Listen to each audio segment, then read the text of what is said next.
From South Carolina Public Radio, this is the South Carolina Lede. I'm your host, Gavin Jackson, and this episode was recorded on May 26, 2023, from my Toyota Corolla in Manchester, New Hampshire. That's the first time we've ever said something like that on the podcast now. But just so you know, some information in this podcast may have changed by the time you've heard it. But for a limited time, 0% APR on all new Corollas, folks. Happy Memorial Day weekend. Actually, you can't do 0% in this economy. Now, in this episode, we hit the campaign trail with Republican presidential candidate Senator Tim Scott of South Carolina as he makes his initial swing through the early voting states of Iowa and New Hampshire following his campaign launch in North Charleston on Monday. Yes, this podcast is a bit long, but hey, it's a long holiday weekend and you can really take a deep dive with this episode, and I guarantee it will make you feel smarter, and you're going to like the way you look.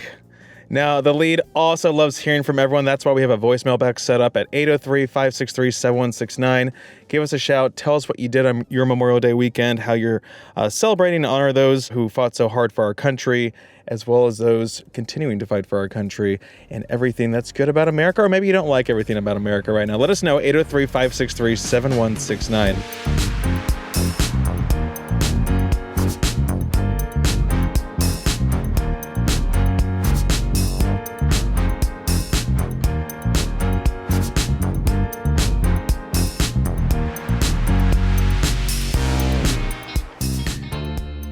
South Carolina Senator Tim Scott was on the campaign trail this week after announcing he was jumping in the 2024 presidential race with his announcement in North Charleston on May 22nd. Following his announcement, I hopped a plane to Des Moines, Iowa, where Scott held his first visit to the early voting state as a declared presidential candidate. His first stop was at a private Christian school in Sioux City, which is one of the reddest parts of the state that sits on the banks of the Missouri River and is a stone's throw from the borders of Nebraska as well as South Dakota. FYI, I got to go to Nebraska briefly, folks. Very, very beautiful. Beautiful country. Now, Scott toured the school, which has increased its attendance thanks to the growth of school choice in the state. And to measure, Iowa Republican Governor Kim Reynolds signed into law this year to use taxpayer dollars to fund vouchers for students to attend private schools. Sound familiar? That's right, because Governor Henry McMaster signed a similar law this year as well. Now, before this roundtable with educators, Scott briefly spoke to the media. There was about 10 of us, and we were waiting for him to walk in, and he shared his thoughts on being in Iowa. I love Iowa. It's been great. I've been back since 2015 when I started coming first for Senator Grassley. I got to know the state, been here about 15 times since then, so it's fun to come back to a place that's starting to feel more and more like home. So people are wonderful, friendly, and frankly, the governor of the state has done a fabulous job. It has been my signature issue since I started my opportunity agenda, which is focusing on education. That education is the closest thing to magic, and to be in a state where the governor celebrates that, I think is fantastic. Knowing that this school has perhaps doubled in size because of the new student scholarships is such a blessing to the future of this country, the future of the state, to see a state that's investing so heavily in their kids. So that's a good thing. One big question that South Carolina lawmakers have been working to address is teacher recruitment and retention, and that's obviously not exclusive to our state. Here's Scott responding to a question about his solution to that problem. Yeah, one of the things that we should do is I guess I have a bifurcate the question. Part of it would be on looking at the areas of high needs. So your rural communities where it's harder to attract teachers.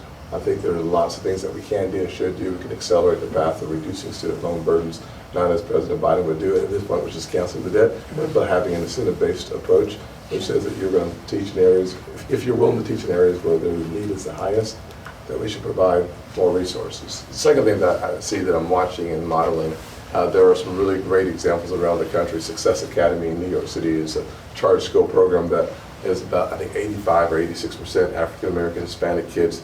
$30,000 or so is the household income. And what I see happening in those areas is their kids are producing better test results than your majority students in New York City because they have the resources necessary to make a difference. And the resources, 50 cents on the dollar in the state.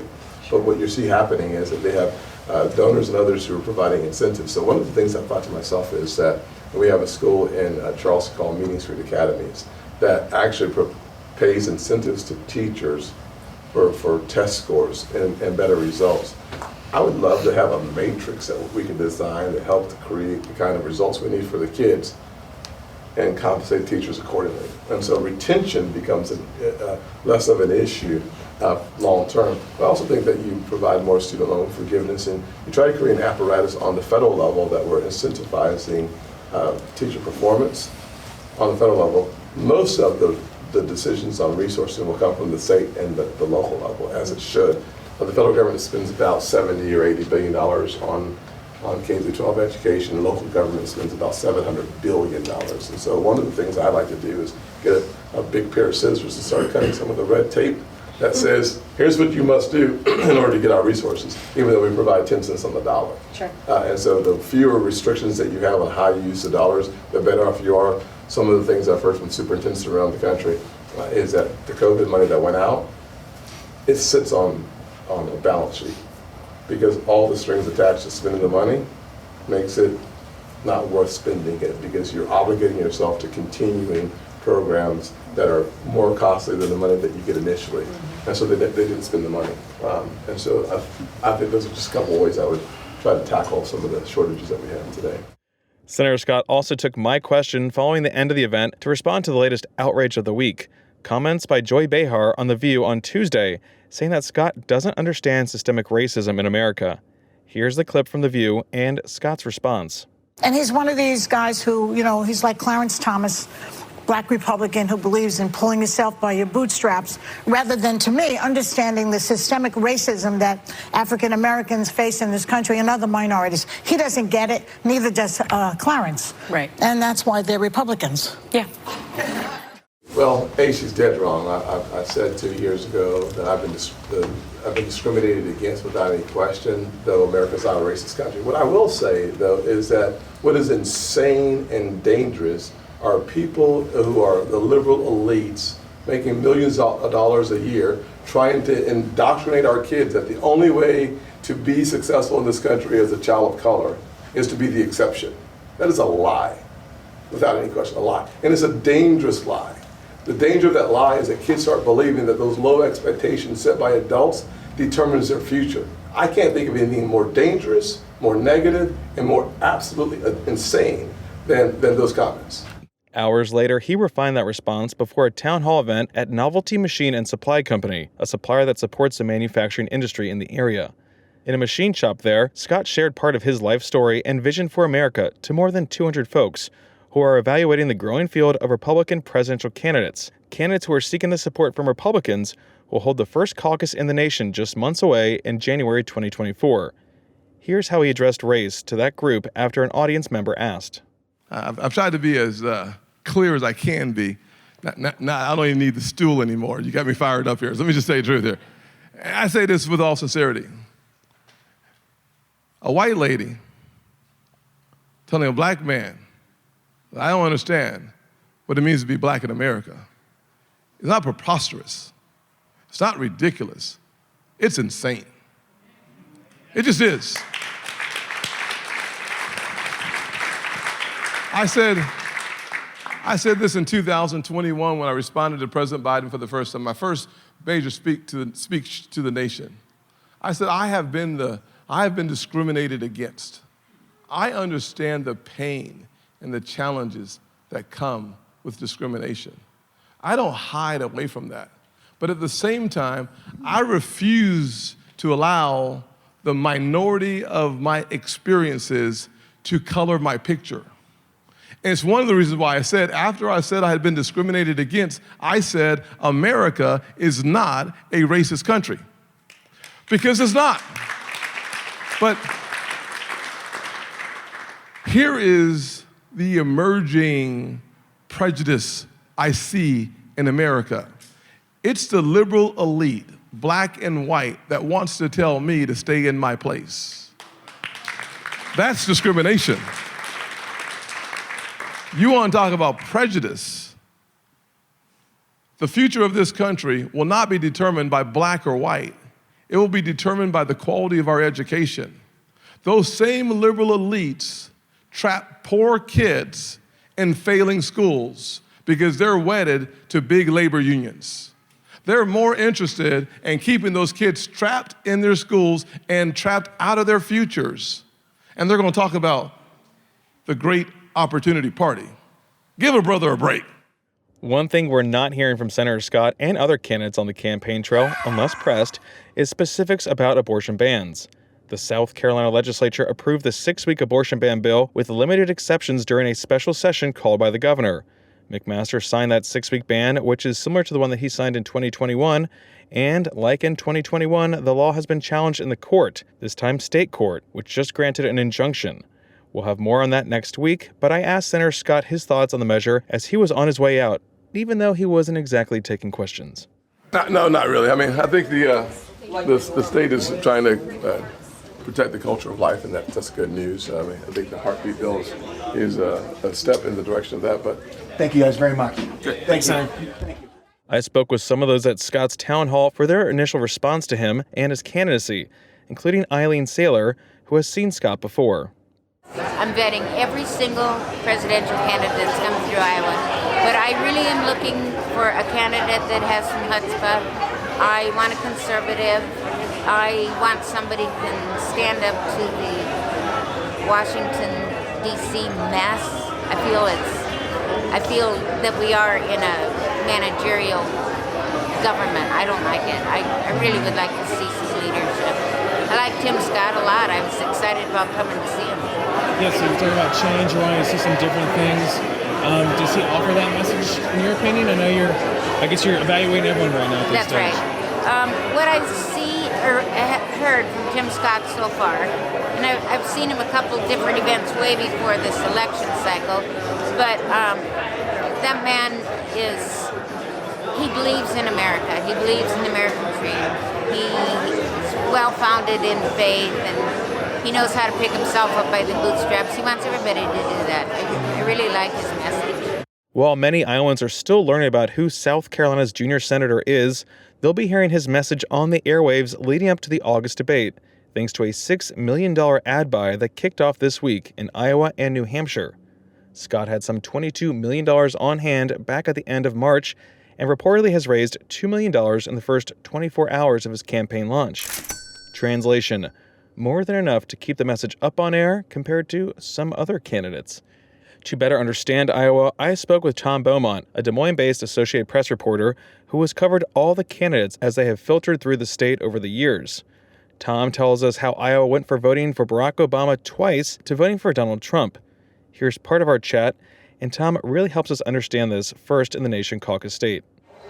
A lot of people think that it was like a rise in strength of the Republicans, but it was more a withering of the Democratic base.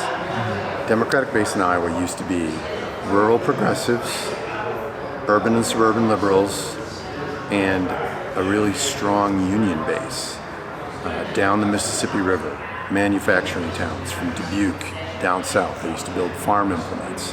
UAW was huge here, and between the early 2000s and now, the manufacturing base has dwindled, and with it has gone the union base. So there are no more rural progressives. All of those farms have sold and have become, corporate farms, and so there aren't those like small farm rural progressives anymore, and there are very few labor Democrats. So it's dwindled. Now you have a state where a Democrat has not been elected statewide since Tom Harkin won re-election for the last time in 2008.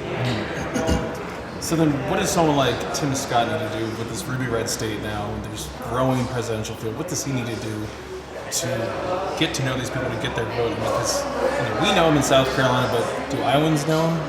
I don't think Iowans know him at all, but he presents quite differently than the rest of this emerging field. He obviously presents differently than Trump and DeSantis. They are cultural warriors. Senator Scott is really distinguishing himself by coming across as very optimistic, future forward. We can do this together. Tells his story, his compelling personal narrative. It's really upbeat. And what you do hear from Trump and DeSantis more, and to a lesser extent the rest of the field, is kind of, just a pummeling of the liberal left. And that seems to be how Scott is trying to distinguish himself. Is that what Iowans want to hear? Are they reacting to that, kind of jumping on the whole cultural war bandwagon? I mean, it seems like that's the drumbeat and that's what the polls show. I don't know, we'll see. Because you make the interesting point of what polls show. And there are no good Iowa polls yet. I mean, this is where it starts. This is where the whole thing starts to gel. And it's not going to gel for months. I mean, we don't even have a full-fledged, DeSantis campaign yet, Tim Scott's making his first, his first trip here as a candidate. There's so much that needs to be sorted out first. Mike Pence hasn't said what he's going to do. I mean, the field isn't fully formed yet.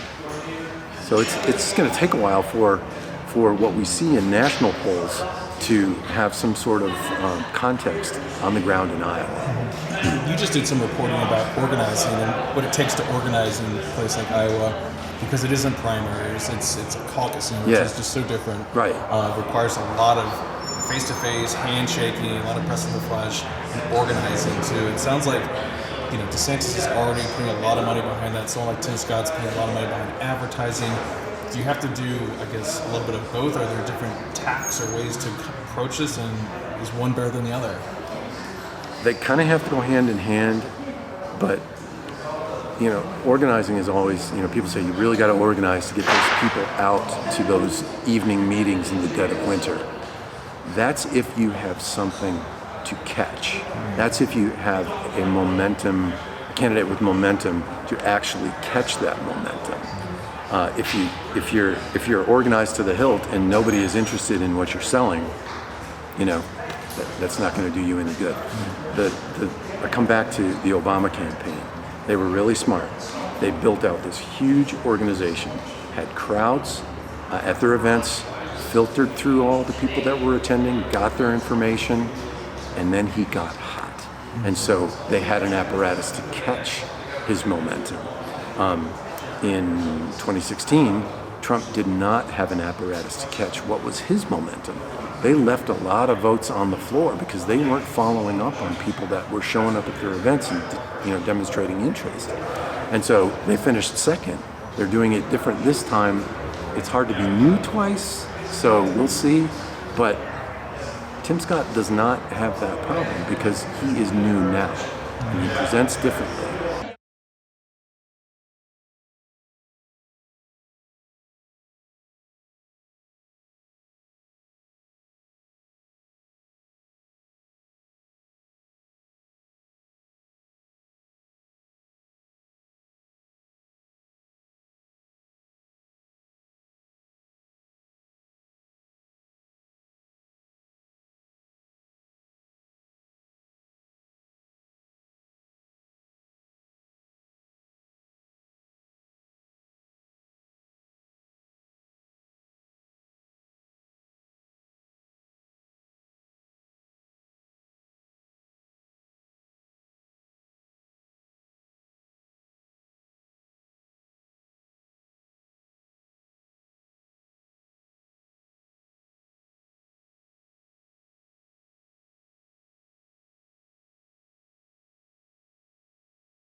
That was Iowa-based AP reporter Tom Beaumont. Now, I know I didn't have myself mic'd up. I apologize. But, folks, campaign trail life is a lot more run and gun. I just make it look pretty, okay?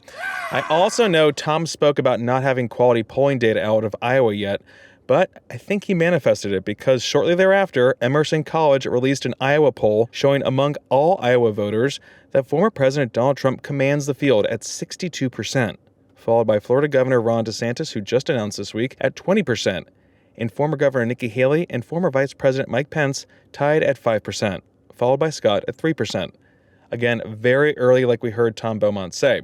And just a little tidbit, though, top issues facing Iowans are similar to those elsewhere, with the economy leading at 31%, followed by education, threats to democracy, immigration, abortion access, and healthcare.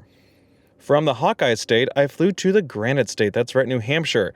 And as a side note for pity, I'm just going to do this right here really quick. I drove 2.5 hours from Sioux City back to Des Moines, slept for maybe 4 hours, jumped on a 5:30 a.m. flight to D.C., then up to Manchester, got my rental, scoped out Manchester before scooting to nearby St. Anselm College, where Senator Scott was at the New Hampshire Institute of Politics, talking to roughly 24 members of the New Hampshire Federation of Republican Women. Here he is. I kind of believe that the good Lord in his infinite wisdom allowed me to have a miserable start so that when I look back and then I look forward in our nation, I understand the misery uniquely that comes with broken pieces and a broken family and a broken heart. Putting those together for our nation is my responsibility so that I don't waste any pain in my life. It serves as a purpose for my future, and I hope in many ways for the future of this country. He said, you may see the pain of your present, but it may reveal the purpose of your future. And so I've taken those and tried to craft an opportunity agenda where we talk about the importance of school choice so that every parent has a choice, every child has a chance. Talk about restoring confidence in the American people by giving you your money back through tax reform. Talk about securing our southern border so that 70,000 fewer Americans die from fentanyl overdoses. Things that we can do to make America stronger and more resilient, starting at home, but also abroad. We should secure our future through excavating energy here at home and continue to have an all of the above strategy on our energy policies. If I was president of the United States, and hopefully I will be in just less than 2 years, I would make my first day signing the XL Keystone Pipeline to finish the process that we delayed under President Biden. I spoke with some of those in attendance about what they thought about Senator Scott's message, including Linda Payette, who previously worked on the Trump campaign in the state. Senator Scott to be very inspirational, and I see him as a person of faith, and I think faith is going to carry us through in these hard times that our country is experiencing right now.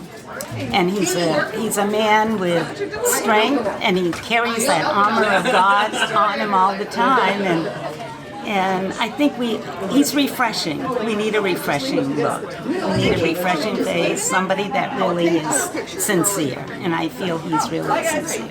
Of course, like in Iowa, voters in New Hampshire are still checking out all the candidates as they come through, pressing the flesh, seeing them up close, and learning about them as they gear up for the First in the Nation primary early next year.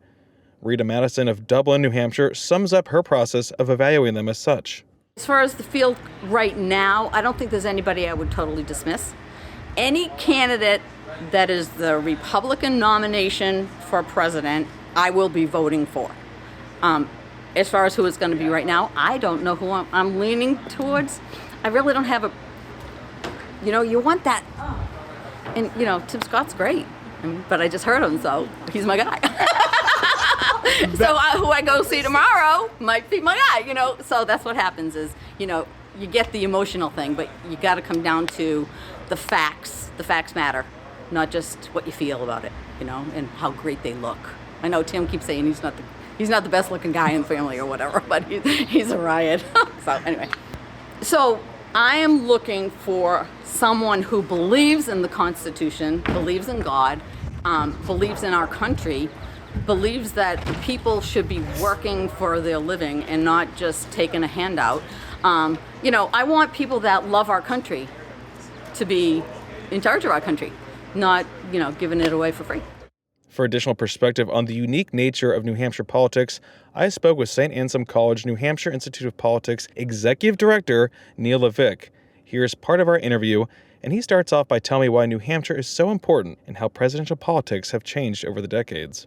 Well, New Hampshire, there's other states too that have had, early primaries or caucuses and things. But the reason why New Hampshire is really important is that New Hampshire really vets candidates. You have to come into this state and meet with voters, take their questions, take their follow-up questions. And it's not a state where a big endorsement carries any weight whatsoever. And it's not a state where money buys votes. And tragically, across the country, today, if you raise a lot of money, that equals the fact that you're going to win that state. Not so in New Hampshire. You have to campaign here, and really what it does is it makes you a better candidate. It produces a better candidate for the parties, because if you're a member of a party, you want to have the strongest candidate to go forward to a general election. So have we changed, or have candidates just adapted when we look at how Donald Trump has affected races going forward, specifically 2024? Are we seeing folks trying to become the next Donald Trump, but maybe a lighter version like a DeSantis? Or, what about a guy like Senator Tim Scott, who's really trying to play that good guy card and be, uniting and trying to be optimistic? Can you even do something like that in 2024? Absolutely, and I think presidential elections always evolve and change. And so you always see, particularly in general elections, where, you go from somebody like Nixon to Carter, two different types of personalities. And then Carter, who's wearing a sweater and lowering the heat, to the glitz of the Hollywood star of Ronald Reagan. So you do have these switches back and forth. And I think that we'll probably see that again. I think what people always forget, and particularly political scientists always try to put people in lanes. But when you ask regular voters who they like and who they want to vote for, it's really who they like. And a lot of that has to do with raw political talent, which is always overlooked. Who is really good on the stump? Who can make a good communication speech? Who's likable? And people forget that, particularly political scientists or pollsters who are looking at this stuff. And so we always forget that, but you take a candidate like a Bill Clinton from a small state, no one's ever heard of him, but he had raw political talent. And that's what really did it for him. So just with that being said there, Neil, what's it take to win a place like New Hampshire versus a place like South Carolina? Kind of give us a little idea about the politics in New Hampshire for folks that don't know New Hampshire politics. Well, I think South Carolina is all about endorsements. So if you get the Clyburn endorsement, for example, like Biden did, you'll win South Carolina. That's what they are betting on. There's also more of a religious tone to South Carolina elections, I believe. New Hampshire is one of the most agnostic states in the nation. So campaigning on a heavily religious sort of background has not necessarily worked in New Hampshire. It's a different kind of thing than in the South and places like South Carolina. I think the main thing in New Hampshire is you got to go out, you got to show up. You got to take the questions. You got to show that you're authentic, but you got to show that you're ready for the job, and they're going to be fighting for people here in New Hampshire. And so that could be a Bernie Sanders who really was authentic to the voters. They liked him. They thought that he was fighting for them at all times. Or it could be a John McCain type of candidate. Same type of voter will vote for each one of those people. Now, you guys might have noticed that I did mic myself up that time, huh? Not bad for 2 time zones and 4 hours of sleep. I know AT is very happy. Like Iowa and New Hampshire, the road to the White House also runs through South Carolina, and we'll continue to occasionally travel to the early voting states to cover our 2 homegrown candidates on the trail, as well as continue to bring you coverage of the growing field of Republican presidential candidates who make their way through South Carolina, including Florida Governor Ron DeSantis, who will visit the state next Friday as part of his multi-day swing through the early voting states.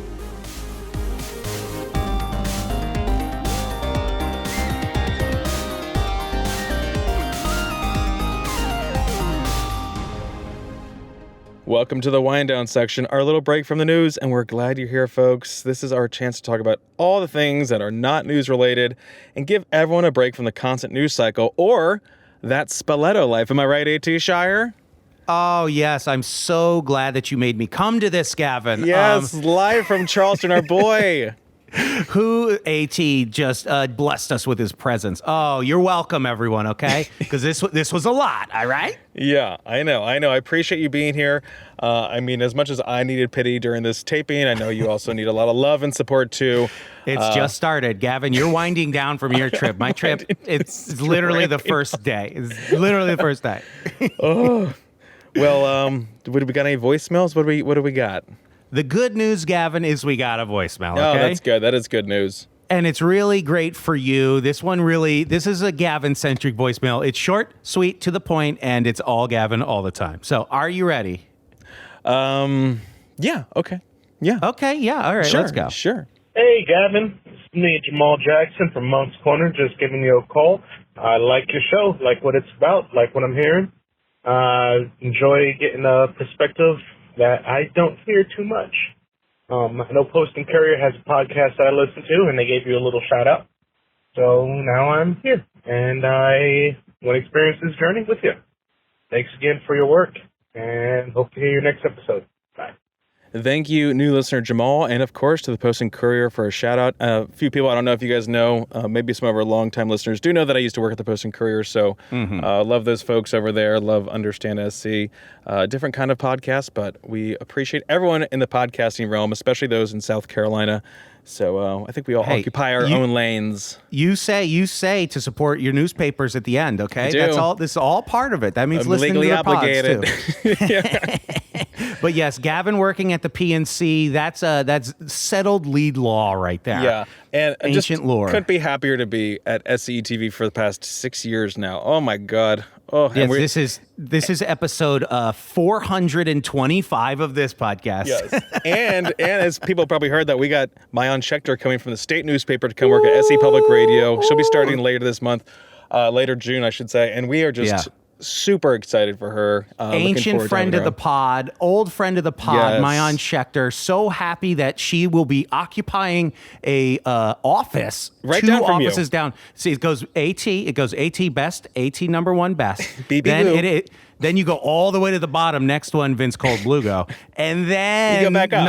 number two, back way up to Mayan. She's gonna be right there. Vince it's more of like a not even a closet. It's like the Harry Potter under the stairs. That's where we put Vince.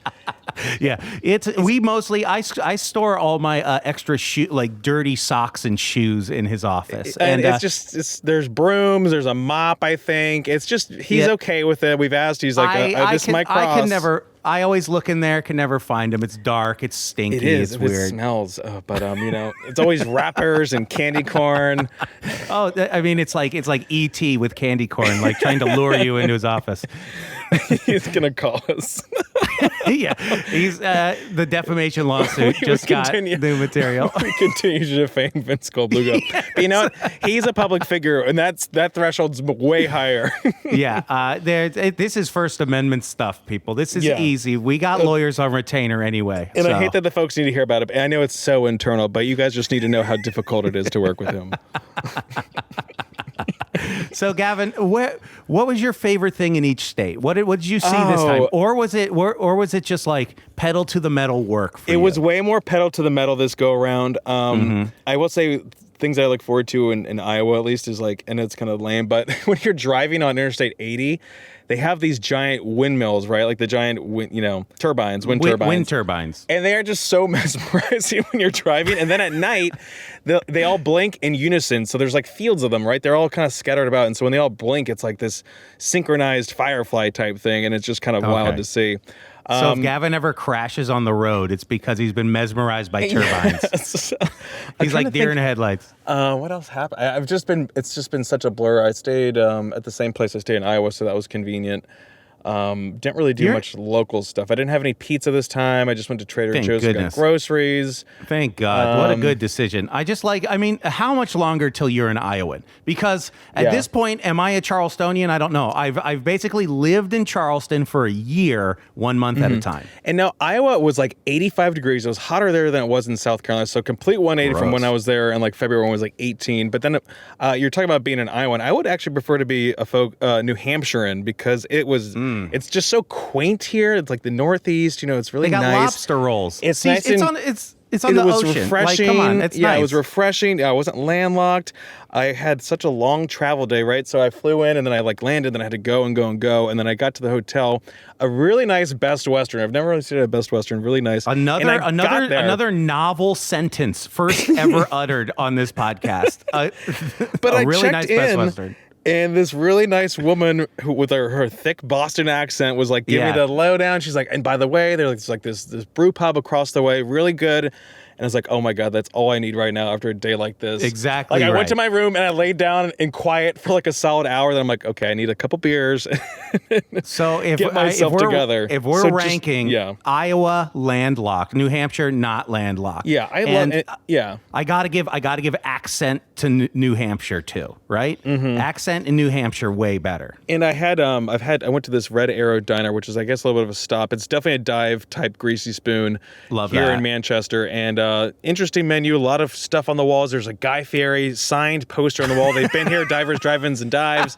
And I was like, oh my God, this is the energy I need right now. I had an interesting sandwich. Had some poutine, so it was very good in a way. Then I told people I went there, like, oh, you actually ate? I was like, yeah. It definitely was a rock in my stomach for most of the day. Well, on that note, Gavin, it's so great to talk to you. Yes. I hope you have a good trip home to South Carolina. I do Come too. visit me in Yes. Charleston. We have the tape in Charleston. I need to relieve you and get I'm you some desperate green. for attention. I'm a lonely, lonely man who only works. Put me out of my misery. Okay, enough of that. End this show. Thank you, Jamal. Please call in. Do Yeah. the credits. Do like Jamal and leave us a message at 803-563-7169. Or you can also show us your appreciation by leaving us a review on Apple Podcasts. And you can stay up to date with the latest news on scetv.org and southcarolinapublicradio.org. And don't forget to support your local newspapers. For the South Carolina Lede, I'm Gavin Jackson. Be well, South Carolina.